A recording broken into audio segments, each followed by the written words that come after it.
দিন রাত আমার সেবা যত্ন করে সুস্থ করেছে। কি ব্যাপার, এখানে এত লোক? লোক হবে না? আপনি যে মেয়েটার লেগে ঘুমের ওষুধ খেয়ে আত্মহত্যা করতে গেছিলেন। ও তো ভালো মেয়ে, আমি কেন ওর লেগে আত্মহত্যা করতে যাব? আমি তো ভুলে ঘুমের ওষুধ খেতে শুনো। বৌমা, আমি সব বুঝতে পেরেছি, তুমি নির্দোষ।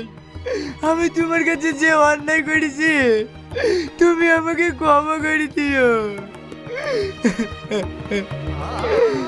আব্বা আপনি কাঁদেন না, আমি আপনার কথা কিচ্ছু মনে করিনি, সবই আমার কপালের দোষ ছিল। আমারও কপালের দোষ মা, তোমার মতো সোনার টুকরো বৌমা পেয়েও তাও তোমাকে চিনতে পারিনি। চলো বাড়ি চলো।